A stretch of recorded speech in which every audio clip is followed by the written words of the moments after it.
Welcome to the Real Estate Syndication Show. Whether you are a seasoned investor or building a new real estate business, this is the show for you. Whitney Sewell talks to top experts in the business. Our goal is to help you master real estate syndication. And now your host, Whitney Sewell. This is your daily real estate syndication show. I'm your host, Whitney Sewell. Today, our guest is Neal Bawa. Thanks for being on the show, Neal. Thank you so much for having me on the show, Whitney. And Neal is the founder of GroCapitus. His current portfolio is over $110 million worth under his control with over 1,500 units. Neal, give us a little background about yourself and your business and why real estate syndication. Well, I'm kind of the atypical guy, when you think about people that come to your show, Whitney, because I am not a real estate royalty guy. I haven't, flipped 100 homes. I haven't done 1,000 loans. I'm a technologist, and I've had a full technology career, computer science graduate, software engineer. And so I've basically done that whole arc, worked in a company that I had stock in. I've had a successful exit, and I really learned multifamily to invest my own money. So here's a passive syndicator that basically invested with 13 different syndicators a long time ago, and then basically started learning the ropes from them. And what I discovered, Whitney, was that all of them had some skills, but not all of them. And so they were reliant on the things that they did best. Maybe some bought well, some sold well, some rehabbed well, some marketed well, but they didn't have all of the skill sets. But because I was a passive investor with them and I offered some of my marketing services for free, I'm an expert at internet marketing. Many of them kind of allowed me to see what was under the kimono and learn more from them. And that's really where I started getting my skills. And then I realized that all of this new stuff that I was learning from 10 different syndicators, I would forget if I didn't quickly start teaching it to other people. And so I launched a meetup group here in the San Francisco Bay Area. My goal was to get to 250 people. And today it's the largest apartment meetup group in the country. I have over 4,000 members. And it started off with my desire to just teach so that I wouldn't forget. And then the ball just kept rolling and investors kept coming in. So very excited to hit the $100 million mark and now have reset my goals to 250 million. Very nice. Very nice goals too. And congratulations on the 4,000 members. That's impressive. Thank you. So, so you had invested passively with these other sponsors or syndicators, and then you decided, okay, I can do this. I can figure this out. I'm going to grow my own business.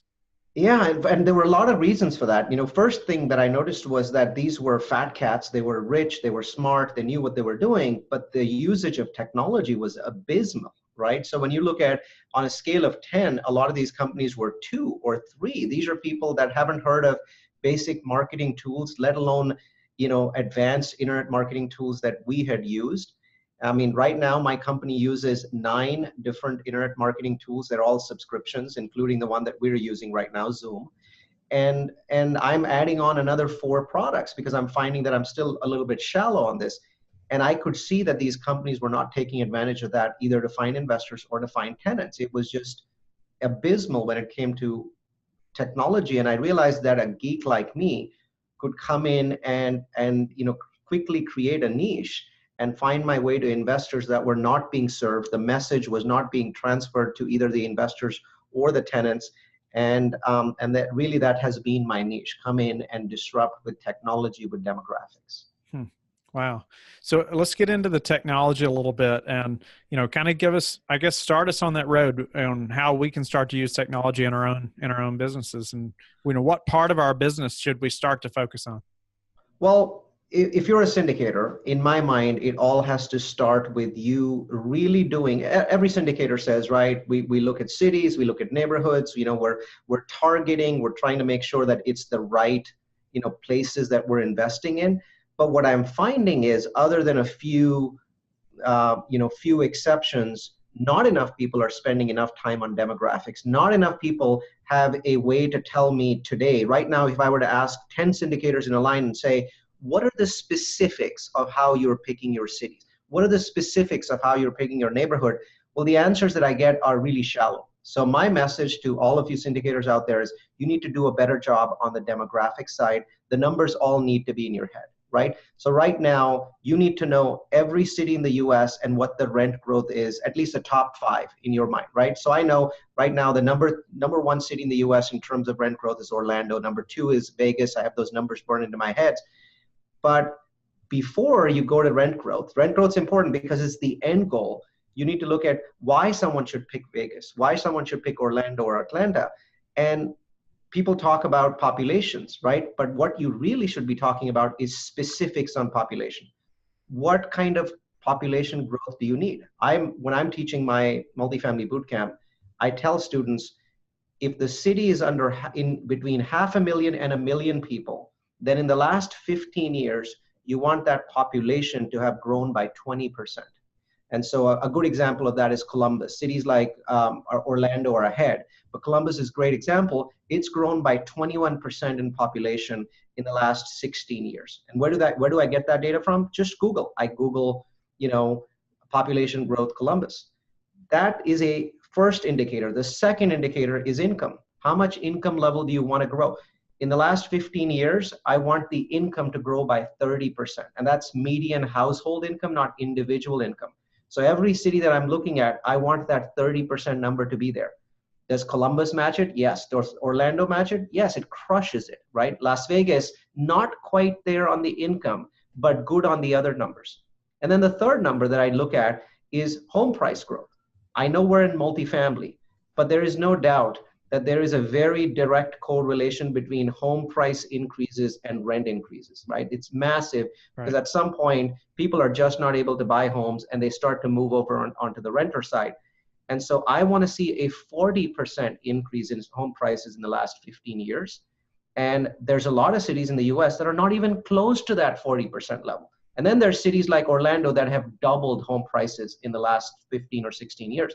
So the 20, 30, 40 rule is what I'm looking at when I'm looking at cities. 20% growth in population, 30% growth in median household income, 40% growth in median house and condo value. For the first metrics, I use Google. For the second and the third metric, I use a website called city-data.com. And it gives me those 3 metrics. And that tells me what cities to look at. And then after that, I drill down into the neighborhoods. I get into the demographics of the neighborhoods. And those are actually straightforward. It's 3 or 4 different demographics. Number 1 is you want the income level in that neighborhood, in the area that you're looking in, to be in the $40,000 to $70,000 range. That's the Goldilocks zone. Anything lower than that, you're going to have massive delinquency. And tremendous churn. Anything higher than 70K, you'll start having issues with cash flow. You're not going to be able to give your investors 7 pref or 8 pref because you just are not hitting that cash flow level. So the Goldilocks zone for your neighborhood and your zip code really has to be that 40 to 70K. And poverty levels in that zip code or in that submarket have to be no more than 10%. I see a lot of people today buying in what they think are Class Cs, but I see that they're buying in areas where poverty levels are 25 or 30 or even 35%. They really don't know what they're doing because they will never hit their projected numbers because of churn, because of delinquency, because of eviction levels, because of late payment. They'll spend all of their time trying to gather that that GSR that they've projected and they won't actually get to it. So to me, those 2 numbers are absolutely critical. And the third number is unemployment. And that unemployment should be right around the city average. You can find the unemployment level for any city in the US by just Googling it and saying unemployment space Orlando, Florida. It'll give you that number. And you want that neighborhood to be at that same level in terms of unemployment. You can find neighborhood level information for any neighborhood in the map on city-data.com. So you can go to the map, pull up your city, click on any neighborhood within that city, and a map pops up to the right and gives you these 3 metrics for neighborhoods. So I think that that's where we start as technologists. We start with the 3 city metrics and the 3 neighborhood metrics, and it tells us whether we are investing in the right markets or not. And I think it really has to be this crisp. Nice. That's a great explanation, telling us exactly where to find it also. Is there a way to, or that you have found to automate that, so you're not having to look that up, or how often should we be looking up those specific things, so we're keeping our sheets accurate, so we're up to date? So I found some ways to automate it. Our underwriting template, so my students get an underwriting template, it does automate it. So if you enter in a property's information, it actually pulls all of that information and fills out the chart for it. So there's various ways to automate it. But in my mind, you don't really have to go that far, because what I just gave you should take no more than 10 minutes when you're doing the underwrite. To be honest, a full underwrite of a property is going to take you 30, 50, 60 times as much time. And so you owe it to yourselves to spend the first 10 minutes to look at the demographics of that property and that zip code. If this is taking you more than 10 minutes, something is really, really wrong.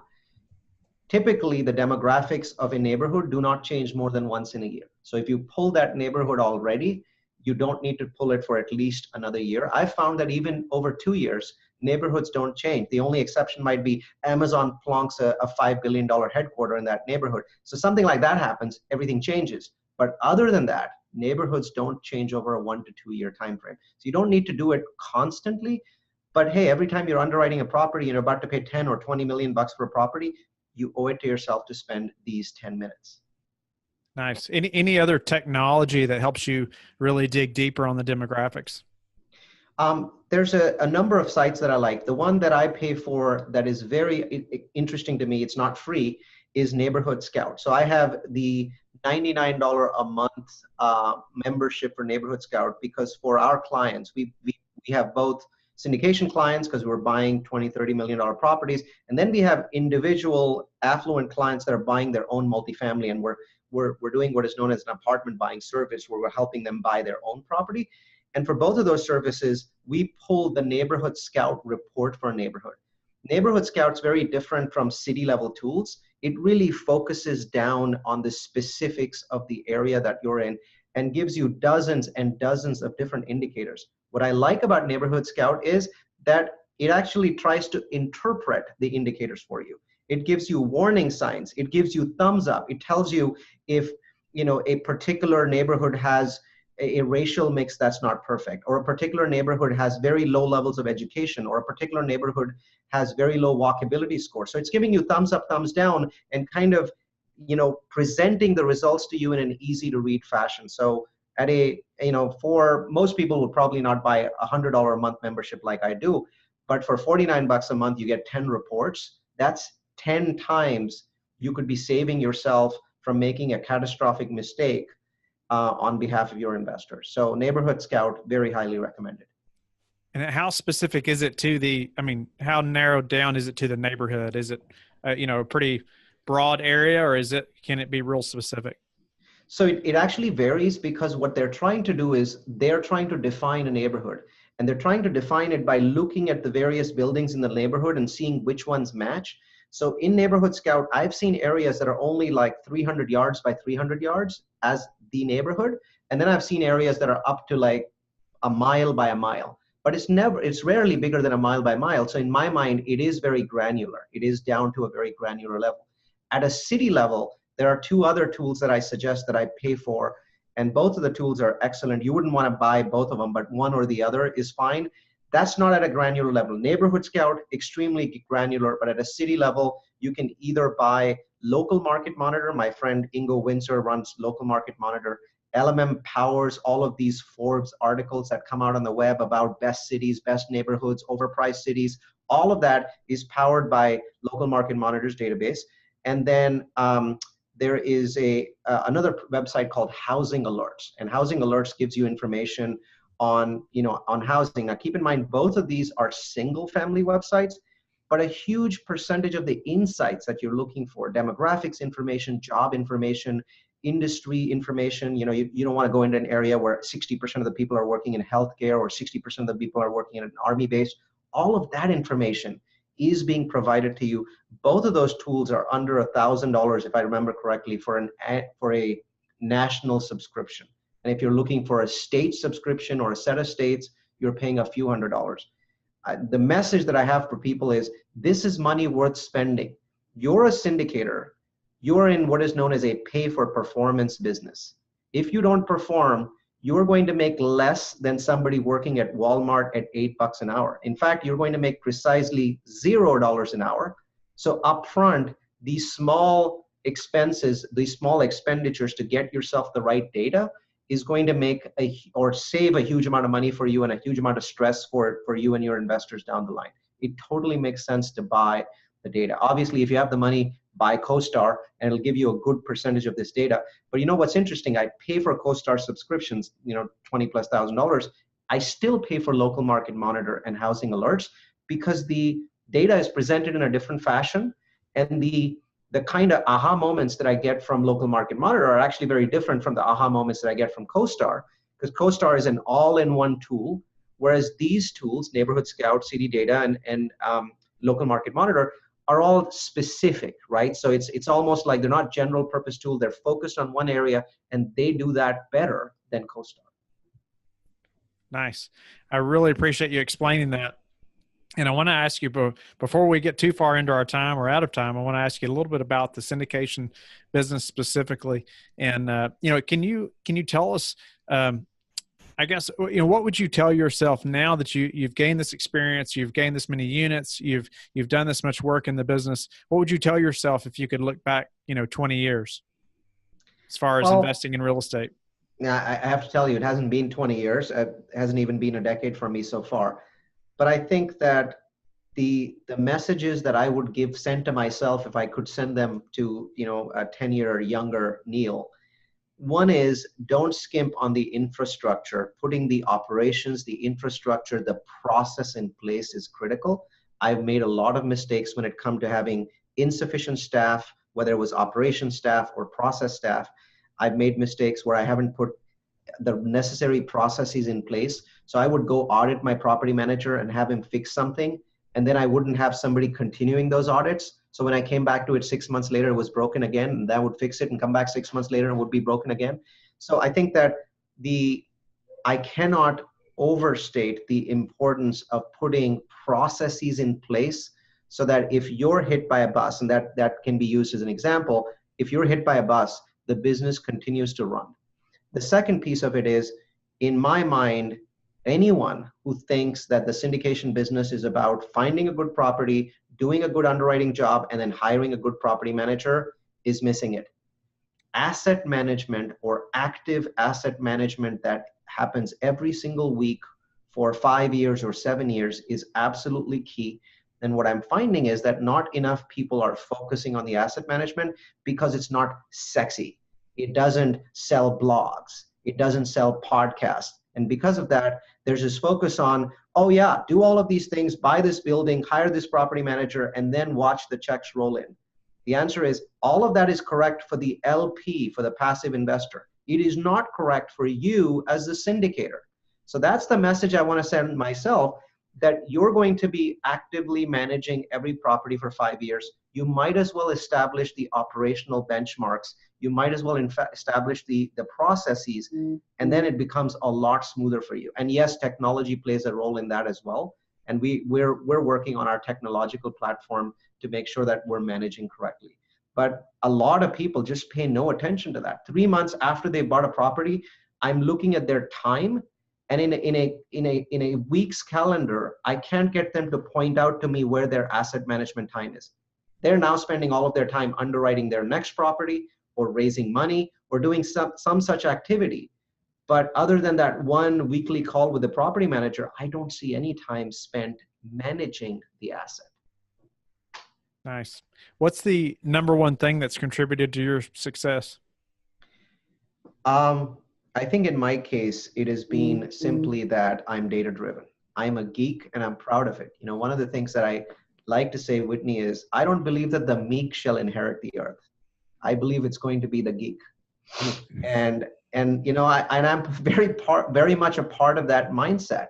And I think that what I've noticed, and I've benchmarked my success, and more importantly, my failures, it has always been tied to what you cannot measure, you cannot manage.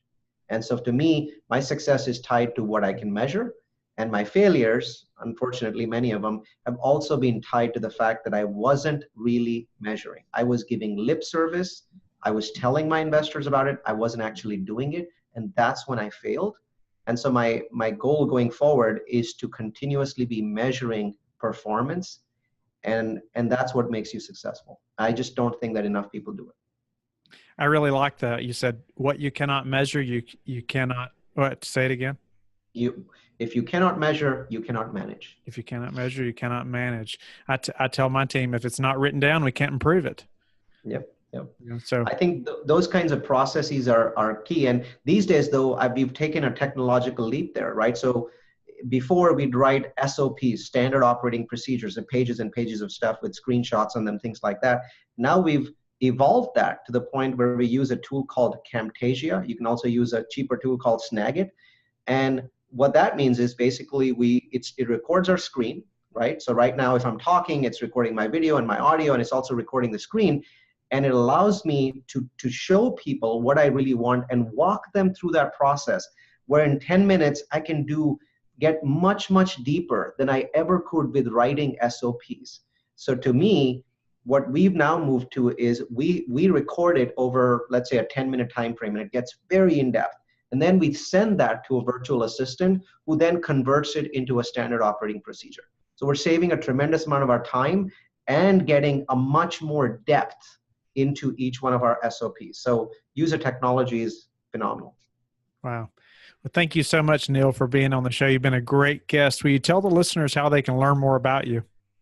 Absolutely. My philosophy and all of the webinars that I teach are at a website called multifamilyu.com. That's multifamily U, the letter U.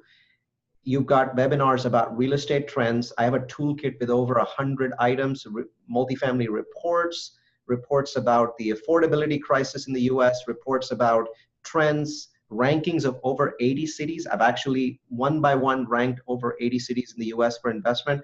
All of those tools are at multifamilyU.com, so that's the best place to engage with me. I teach about 50 webinars a year through that website. Nice. Thank you so much for providing value to so many people in the business. And, appreciate the listeners being with us today, and we will talk to each of you tomorrow. Sounds good. Thanks so much, Whitney. See you in Nashville. Sounds great. Thank you for listening to the Real Estate Syndication Show, brought to you by Life Bridge Capital. Life Bridge Capital works with investors nationwide to invest in real estate, while also donating 50% of its profits to assist parents who are committing to adoption. Life Bridge Capital, making a difference, one investor and one child at a time. Connect online at www.lifebridgecapital.com for free material and videos to further your success.